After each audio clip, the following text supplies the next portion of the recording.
bienvenue chez Bébé Clope. Aujourd'hui, je vais essayer de vous aider à déterminer le taux ou le dosage de nicotine dans un liquide qui vous convient pour votre cigarette électronique. Alors rapidement, petite généralité à propos des atomiseurs et du liquide. Donc un atomiseur par exemple, c'est le CE4, pour être précis c'est un cartomiseur. Donc le liquide et la partie qui chauffe sont dans la même pièce, mais vous avez des atomiseurs qui sont à part avec un réservoir à part. Mais le principe est le même.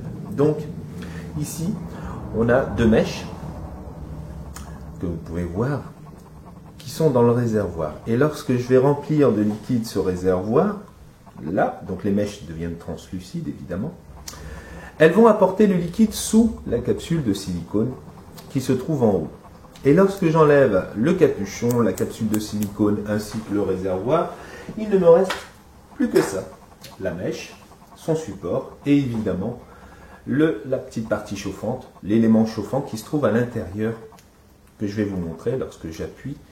En fait, quand on appuie, le courant qui va traverser la résistance va la faire chauffer. Donc c'est simplement un fil métallique qui est enroulé autour de la mèche. Voilà tout. En chauffant, ce fil va vaporiser le liquide. Il n'est pas très chaud, mais suffisamment pour vaporiser le liquide. Et ce liquide, il est constitué de quoi? En gros, 3/4 du flacon, c'est le diluant. Propylène, glycol et glycérine. C'est ce qui sert à faire la vapeur. Boîte à fumer de discothèque, spectacle de magie, on en trouve un peu partout. Les applications sont très diverses pour le propylène glycol et la glycérine. On l'utilise dans les cosmétiques, dans l'industrie pharmaceutique, dans l'industrie alimentaire, dans l'industrie même.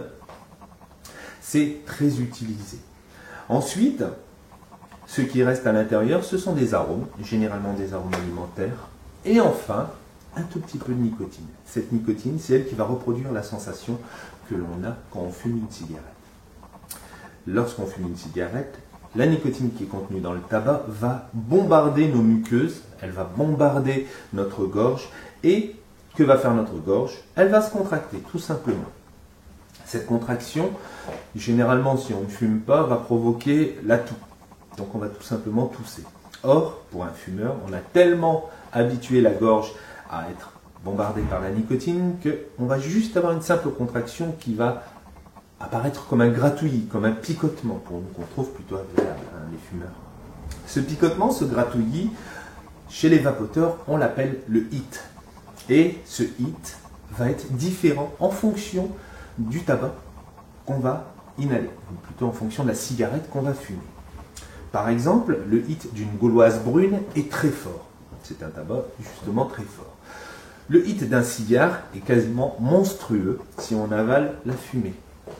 Celui d'une Peter, on va dire, c'est ultra light et très faible. On a presque l'impression d'aspirer de l'air. Et enfin, pour une Marlboro Camel Lucky Strike, des cigarettes moyennes, on va dire qu'on a un hit justement moyen. Donc, en fonction du hit désiré, en fonction de la cigarette qu'on fume, on va choisir le dosage en nicotine associé. Généralement, pour une cigarette forte ou brune, on va prendre un dosage haut. Pour une cigarette moyenne, une blonde standard, on va prendre un dosage moyen. Et enfin, pour une cigarette dite très légère, on va prendre un dosage faible. Tout simplement.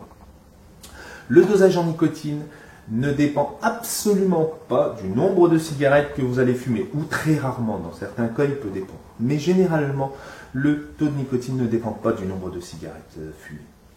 Le nombre de cigarettes fumées, lui, va être déterminant pour le choix de sa cigarette électronique, oui, et va nous donner une indication sur votre consommation. Si je fume beaucoup, je consommerai beaucoup de liquide. Je fume peu, je consommerai peu de liquide.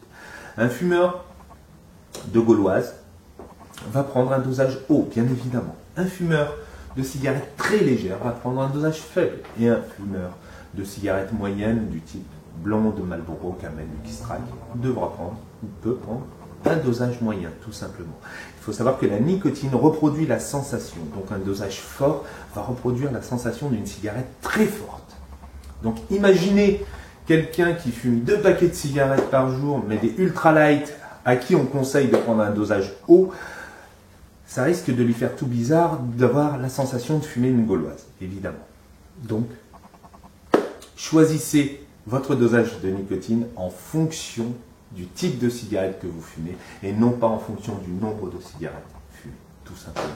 Voilà, ça c'est le conseil Bébé Clope, en vous souhaitant une bonne journée. À bientôt!